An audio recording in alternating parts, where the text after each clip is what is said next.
नमस्कार दोस्तों। Regionally Madhya Pradesh high court में एक पिटीशन पहुंचा। पिटीशन इस बारे में था, एक फार्मासिस्ट अपनी फार्मेसी को प्रमोट करने के लिए एक एडवर्टाइजमेंट पोस्ट किया सोशल मीडिया में। बेसिकली व्हाट्सएप के थ्रू वो अपना एडवर्टाइजमेंट सर्कुलेट कर रहा था।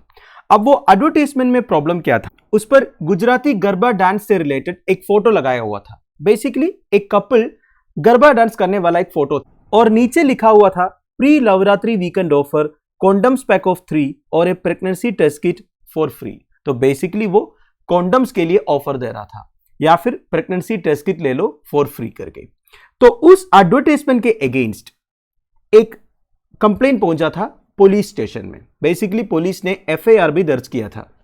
एफआईआर इस बारे में था that the advertisement amount to obscenity. Obscenity माने अश्लीलता, ऊपर से हिंदू ट्रेडिशन का मजाक उड़ा रहा है, इस तरह भी एक कंप्लेंट पहुंचा था। तो ये एफआईआर के अगेंस्ट एक पिटीशन फाइल हुआ था मद्रास हाईकोर्ट में। तो मद्रास हाईकोर्ट इस फर्स्ट इंफॉर्मेशन रिपोर्ट को डिसमिस किया है और बोला है that the advertisement will not amount to ऑब्जीनिटी।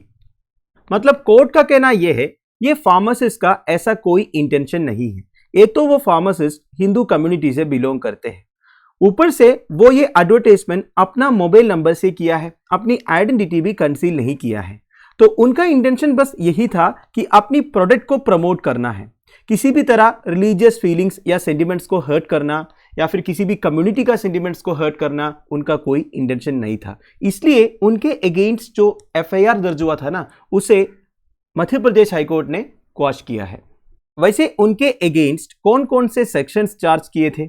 One is section 505 that is public mischief, second is section 295A hurting religious sentiments along with the provisions of the Information Technology Act। अब इस पर Information Technology Act कहां से आ गया दोस्तों? Section 67 in the Information Technology Act 2000 इधर relevant है। It states punishment for publishing और transmitting obscene material in an electronic form. मतलब सोशल मीडियाज पर किसी भी तरह का ऑब्जीन मटेरियल कोई पब्लिश करता है या फिर कोई ट्रांसमिट करता है, it is punishable. So section 67 में पनिशमेंट भी लिखा हुआ है दोस्तों, shall be punished on first conviction with imprisonment of either description for a term which may extend to 3 years and with fine which may extend to 5 lakh rupees. तो 3 साल की सजा है और मैक्सिमम 5 लाख रुपीस का फाइन भी होगा। ये फर्स्ट कन्विक्शन के लिए। अगर दूसरी बार पकड़ा गया then imprisonment of either description for a term which may extend to 5 years and also with fine which may extend to 10 lakh rupees। Again 5 साल तक की सजा मिल सकता है और फाइन इस बार 10 लाख रुपए हो। पर देखिए इस पर्टिकुलर केस में अभी सेक्शन 67 एप्लीकेबल नहीं है, ना ही सेक्शन 505 ऑफ द आईपीसी या फिर section 295A of the IPC, क्योंकि मध्य प्रदेश हाईकोर्ट ने इस एफआईआर को ही क्वाश किया है। तो दोस्तों ये रही कहानी। अब मध्य प्रदेश हाईकोर्ट ने तो ये बता दिया कि इस आदमी का कोई गुनाह नहीं है, इनका कोई इंटेंशन नहीं था।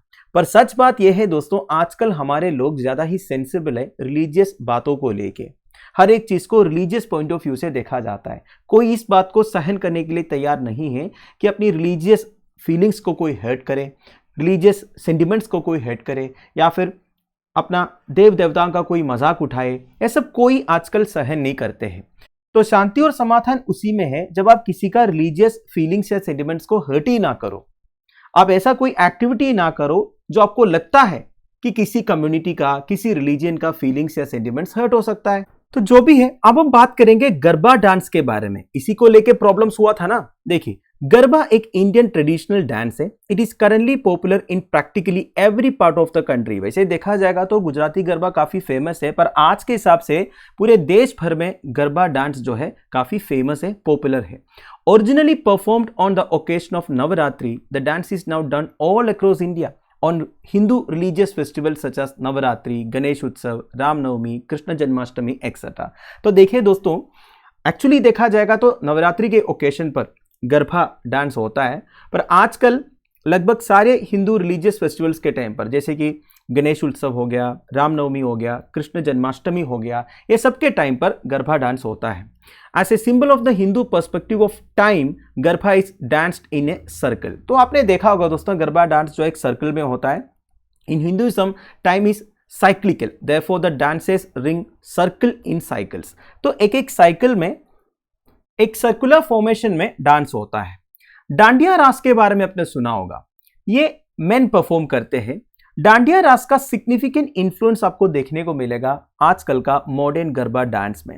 And the fusion of these two dances has resulted in today's high energy dance. देखिए, गरबा डांस को एक हाई एनर्जी डांस बोला जाता है. आपने अगर देखा है तो आपको पता होगा. तो एक्चुअली आजकल का जो मॉडर्न गरबा डांस होता है ना, उसमें डांडिया रास और एंशिएंट गरबा का एक फ्यूजन होता है. तो दोस्तों, दैट्स इट. देखिए, ये कोई नई बात नहीं है कि ट्रेडिशनल फेस्टिवल्स का टैगलाइन देके कंपनीज जो है अपने प्रोडक्ट्स को मार्केट करते हैं.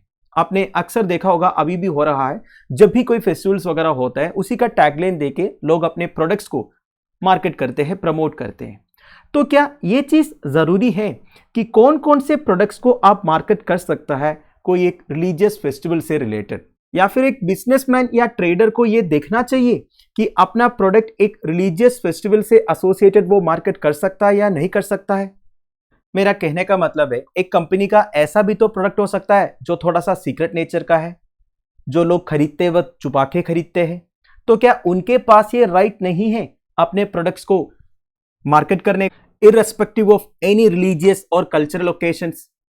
कानून की आंखों से देखोगे तो कोई भी कोर्ट किसी भी बिजनेसमैन को या फिर कंपनी को मना नहीं कर सकता अपने प्रोडक्ट्स को मार्केट करने से.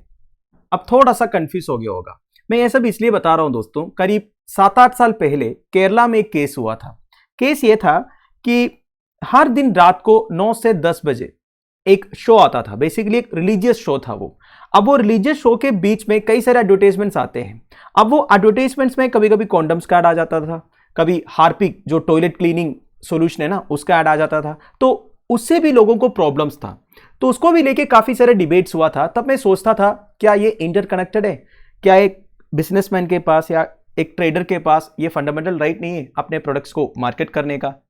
तो इस बारे में आपका क्या राय है, आप मुझे प्लीज कमेंट बॉक्स में बता दीजिएगा. Thank you for watching. Bye bye. Have a nice day.